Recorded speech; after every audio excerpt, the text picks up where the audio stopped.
This is Democracy Now! I'm Amy Goodman with Juan Gonzalez. About 48,000 workers at General Motors have entered their fourth week on strike. It's the longest national walkout at GM by the United Auto Workers in nearly 50 years.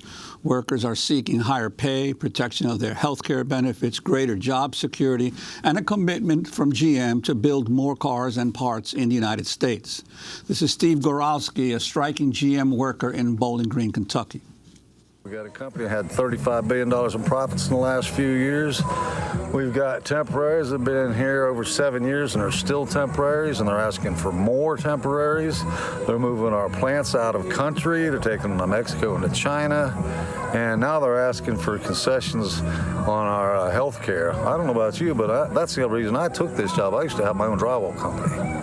I took it for the benefits. On Sunday, UAW officials announced they'd rejected the company's latest offer, saying negotiations had, quote, taken a turn for the worse. In a letter to union members, UAW Vice President Terry Dedes wrote, quote, "The company's response did nothing to advance a whole host of issues that are important to you and your families. It did nothing to provide job security during the term of the agreement." We're joined now by Steve Frisque, striking GM worker, former president of UAW Local 744. He's currently a union steward, joining us from a studio in Minneapolis. Welcome to Democracy Now!, Steve Frisque. Talk about the demands of the union. I mean, this is historic. It is the longest strike in nearly, what, half a century against GM. That is correct. Just to clarify that I'm from Local 722. But that's okay, no problem. Our biggest issue is obviously, you heard the gentleman there from Bowling Green touch on some of it. Moving work out of the country, the temporary workers, those are our two biggest issues right now, and also health care, which has become an issue since we went out on strike. 10 years, 11 years ago, this General Motors was going out of business. And they were saved by two groups of people, their employees, and even more so the taxpayer of this country. If it wasn't for them, they would have been gone. We reopened our contract voluntarily and gave up a lot of stuff, cost of living increases. We took over retirees' health care and benefits. That was an obligation of General Motors, and the UAW took that over to alleviate and hopefully bring them back from the brink of bankruptcy. We move forward 10 years, and they've made record profits for the last 3 years of just over $35 million.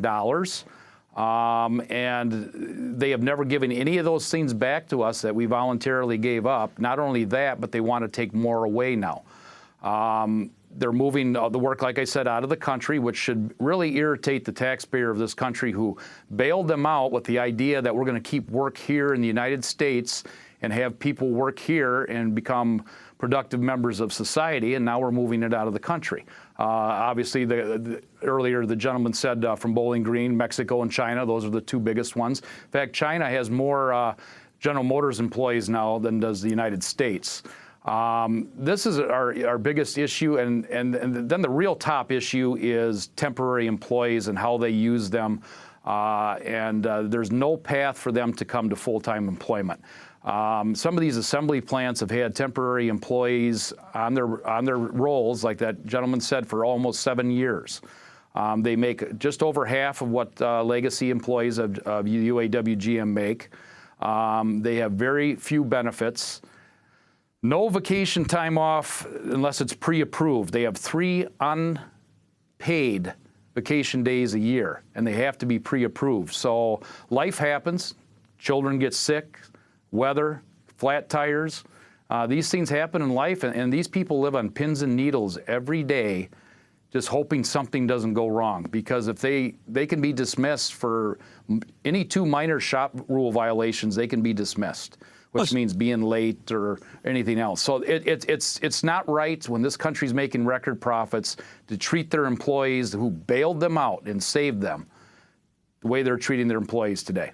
Steve Frisque, over the weekend, there were some indications that there was progress in the talks, at least on issues like wages, but that apparently one of the big sticking points has been this issue of whether GM will bring back some jobs from Mexico to the U.S. Could you talk a little more about the impact of the GM production in Mexico? Because we often hear President Trump talking about how Mexico and China are stealing our jobs, but it's really the multinational U.S. companies that are making decisions to go into places like China and Mexico for greater profits. Well, yeah, exactly. I mean, it's cheaper labor. I mean, that's the bottom line here. An auto worker in Mexico makes just under $3 an hour. And they're not unionized. They're not allowed to, basically, by its government control unions, and they really don't have a say in anything. The biggest issue is, I've had people say to me, why, well, they're working for a lot cheaper, and my argument always is, are the vehicles any cheaper that are coming from Mexico? They're not. It's just the profits are going up to the top. They're not working with their employees, obviously. If you look at Ford has actually a pretty good relationship with the UAW. In fact, the CEO came out a few years ago and said if it wasn't for the UAW, Ford would have been bankrupt. They sacrificed and saved us in our darkest hour. We did the same for General Motors, but obviously they don't seem to understand that, or they just don't seem to think that they have to work with their employees anymore, and it's very upsetting. These jobs were saved to keep them in this country, and now we're moving them out. The last study that was done, Chrysler has 92% utilization in this country of their facilities. Ford had 82, and General Motors was right about 70, and I've heard that's actually gone down even more now in this last year. So you look at the plants that are closing in Lordstown, Ohio, Detroit Hamtramck. We have a couple transmission plants, one in Baltimore and a few other in Michigan. And these people are out of work, or they have to, if they have enough seniority, they have to transfer. And people don't realize what it does to families. I'm one of those people that worked in an assembly plant. I worked at Janesville Assembly in Janesville, Wisconsin, and that plant closed down at the end of 2008. I had to move to where I am now, Hudson, which I was lucky because I'm not too far from home, a little over 4 hours. But I had to leave my wife and kids down there for almost 6 years because we couldn't sell our house because the whole economy in that area just went under. It causes a lot of damage to families, a lot of divorces, fathers and mothers not seeing their kids. And they don't seem to understand that, or they don't really seem to care. Like you said on Saturday, it sounded like we were going to have a tentative agreement. It sounded really good, and then it went south overnight.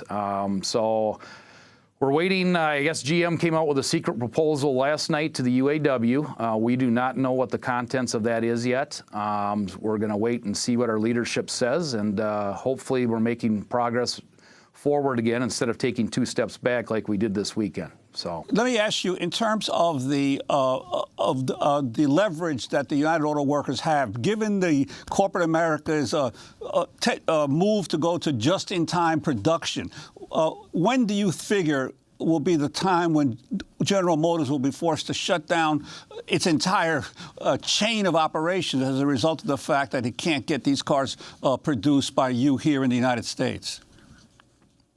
Well, we're already seeing some fallout down. They closed the Silo, Mexico plant, which makes the Silverado and the Sierra. So that has been closed because of the lack of parts. And now I heard their other major facility down there has had some shutdowns too. So it's starting to have a trickle-down effect. I guess it's coming to a point where GM's got to make a decision on, is it worth keep losing the money that we're losing on a daily basis? Are we going to come out ahead or behind on this? I really don't believe that I think they misunderstood our resolve when we went out. I think they thought we could break us within the first two to 3 weeks. What this has really done is what I've seen in my local facility is it's actually strengthened the resolve. People are mad. People are mad, and they're willing to stay out as long as it takes because we believe in what we're doing. We believe that in this country, the wealth keeps flowing up to the 1% and keeps going less and less to the 99 below. And we're going to have two classes of people in this country pretty soon, the extremely wealthy and the poor. And we decided that we had to draw a line in the sand and say enough's enough. The silver lining in this situation is the support that we have received from our brothers and sisters of other unions, Teamsters, SEIU, the teachers, the bakers union. I'm talking about everybody, the steel workers. They have come out in mass, not just to our facility, but to every facility in this country and helped out. They've walked the picket line with us. They brought food. They brought gift cards for some of our temporary employees that are struggling a little more. And it's just been, the outpouring of solidarity has really been an eye-opener, and it's a welcome thing, because unions have been struggling for many years in this country, and it's nice to see that it's making a comeback and people are tired of the status quo. Well, Steve Frisque, I want to thank you so much for being with us. Striking GM worker, former president of UAW Local 722, currently a union steward. When we come back, we'll go to Chicago to speak with the head of the Chicago Teachers Union, which has voted to go on strike next week. Stay with us.